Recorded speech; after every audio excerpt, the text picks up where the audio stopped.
عامله لنا اكل يا ماما. انت عايز ايه؟ عامله اكل، عايز ايه؟ الله، انا عايز سندوتش جبنه كيري يا ماما. سندوتش جبنه كيري؟ اه. يديك مش عارفك ان سندوتش جبنه كيري ما دي علبه الكيري اهي. حاضر اديك سندوتش منه. بالله عليك عشان انا عايز انزل البحر بس بسرعه. كده اللي هدولك منها هتاكله. يا ست ماشي انا موافق. ماشي. ايه ده يا اما ده؟ ايه رايك في سندوتش الجبنه الكيري؟ انت حتى بتنجان مخلل يا اما. هي دي الجبنه الكيري، عايز تاكل منها اعمل لك سندوتش؟ لا خلاص ماشي.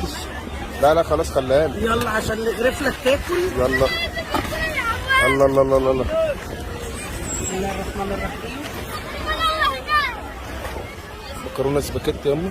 مكرونه سباكيتي. جايبه لنا مكرونه سباكيتي يا اما على البحر والناس تتفرج علينا يا اما. ليه كده يا اما؟ مش هتعرف تاكل على البحر. يا نهار ابيض عليكي. ما انا ما لقيتش بقى. ازاي يا اما الكلام ده؟ ما حدش جاب لي، لقيت هي اللي موجوده عندي في البيت جبتها. ازاي يا اما ما الكلام ده؟ لقيتش في البيت عقل. الناس هتقول علينا ايه؟ بقول لك ده احنا من اسكندريه يا كل وليه. وانت متداري، بص تحط دي كده وتقول كده. كل الناس بتدري ايه؟ الناس اصلا كلها لازم بتقول. تتعلم الاتيكيت كلها. انا لو وريتك الناس بص علينا ازاي هتتصدموا.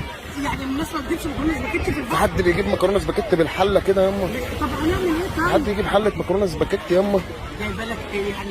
اقدر اجيب ايه؟ اجيب ايه؟ ما لقيتش غير كده عندي في البيت. والله. اي حاجه اتصرف فيها. والله العظيم. سباكيتي وفحنا من السباكيتي. ويعني مكرونه سباكيتي في حله وعلبه كيري فيها بتنجان مخلل، ده يرضي ربنا. يا سلام. ده احنا مش كفايه حوادق من البحر يا اما؟ بدنجان وبص ده الاكل. هو ده سباكيتي وبدنجان.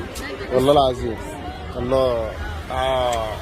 الست دي كده يعني بتقول للناس اللي جنبها تفشوا من البحر عشان انا موجوده بالبتنجان والمكرونه الاسباجيتي. على الله بس ما تقومش بيهم كلهم. انا خايف من الحله الثانيه يكون فيها ايه؟ والله احمد ربنا ايه؟ الحله الثانيه يكون فيها ايه يعني؟ ربنا يستر. يعني اللي خلاني تخيلت وشفت مكرونه سباكيتي، يبقى الحله الثانيه يبقى فيها ايه؟ تخيل. اوعي بالله عليك اوعي تصدميني. ايه؟ اوعي تصدميني. اقعد حذر كده. احذر ولا افذر؟ حذر وفذر. لا يعني ليه؟ يعني هصدمك. طيب هتصدميني ليه؟ افرض عامله لك مثلا محشي مثلا، بس محشي هو اكيد اللي انت عاملاه انا هاكله. يعني اكيد اللي انت عاملاه انا هاكله. لازم تاكله. يعني ايا كان. يا حبيبي كفايه المكرونه اللي مش سباكيتي احسن ما كنت خليتك جبت اكل جاهز وغرمت لك 500 600 جنيه ولا 1000 جنيه؟ يا ست ده احنا كنا جبنا علبتين كشري احسن. بص طب ودي ياما البحر كله بيتفرج علينا ولا ايه؟ بيتفرج علينا ليه؟ مكرونه هي معموله بيتي. مكرونه بيتي؟ المفاجأة. ما تصدمنيش. المفاجأة. ما تصدمنيش. المفاجأة. ما تصدمنيش. انت حلال فيك انك تجيب اكل، حلال فيك الكشري. والله. يا واحد اكل حاجه بيتي نجيب. اكيد ديت مش متوقعها طبعا. لا صلي على النبي. عليه الصلاه والسلام. بسم الله ما شاء الله. بسم الله ما شاء الله. كمان بسم الله ما شاء الله. انزل يا جميل في الساحه ربنا يستر.